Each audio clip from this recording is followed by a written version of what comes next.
L'actualité en Europe, cette fois-ci, direction l'Italie, avec notre correspondant permanent François Baudonnet, que vous apercevez sur cette image. L'Italie qui est face à la difficile reconstruction après les séismes. Ils ont été nombreux. Ce sont des drames qui ont abîmé pas mal de familles. Il y a un sujet dont on parle beaucoup encore, c'est précisément de cette reconstruction-là après le séisme. Alors, du 24 août, celui-là est fait 300 morts. François, vous êtes retourné sur place récemment. Là, alors, où en est-on ? Oui, bonjour William. Eh bien, sur place, sur le lieu du séisme, à Amatrice, eh bien, la reconstruction est extrêmement difficile pour deux raisons.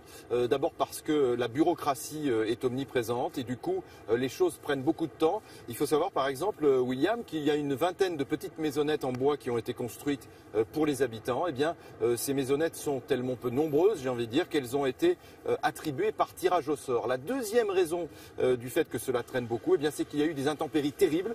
Pendant 2 mois, il y a eu 2 mètres de neige là-bas. Il faisait extrêmement froid. Ça n'était jamais arrivé depuis 50 ans. Et du coup, forcément, la reconstruction a traîné. Alors, Amatrice était un village très touristique avec beaucoup de restaurants. Nous avons suivi avec Marc-Henri Maison-Haute et Colomban Jaossidi 2 restaurateurs. Regardez.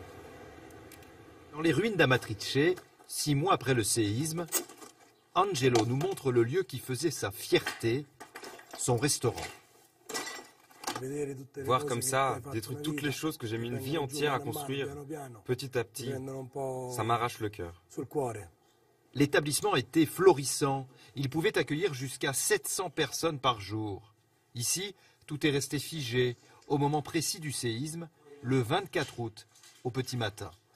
Ça, c'est ce qui nous servait à enfourner les pizzas. Depuis cette date, il y a eu d'autres secousses très fortes. Elles ont fini de détruire ce qui avait résisté. Je suis très en colère parce que ça fait 6 mois que nous ne travaillons plus. Et nous ne pouvons pas repartir avec nos propres moyens.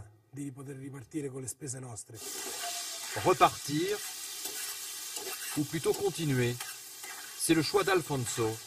Lui aussi avait un restaurant à Amatrice. Il ne lui reste que ce camion de son activité de traiteur. On se sent vraiment abandonné. Quand il s'agissait de payer les impôts, il savait nous trouver.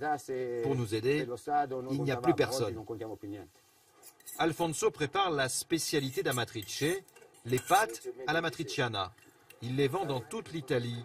C'est grâce à cela qu'il survit. Avant le séisme, il était à la tête de l'hôtel-restaurant le plus connu de la ville. Il a été entièrement détruit. Quand je vois ces photos, cela me donne la force de le rebâtir, encore plus beau que ce qu'il était. Pour l'instant, il en est bien loin. Amatrice n'est toujours qu'un amas de ruines. Ce qui était l'un des plus beaux villages d'Italie mettra des années avant de renaître. Alors François, ça c'est pour Amatrice, mais il y a eu d'autres tremblements de terre avant celui-là. Là, la reconstruction a peut-être commencé. Ça a été efficace ou pas ? Eh bien, malheureusement pas trop non plus. En fait, William, il y a eu par exemple, on s'en souvient tous, un tremblement de terre à L'Aquila.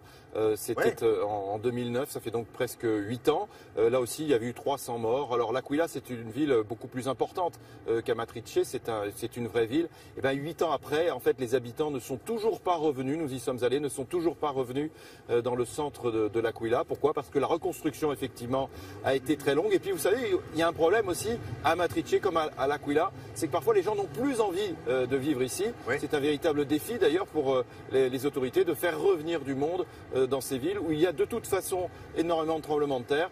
Et donc oui, en Italie, la reconstruction est souvent difficile. Merci François. À bientôt cette semaine.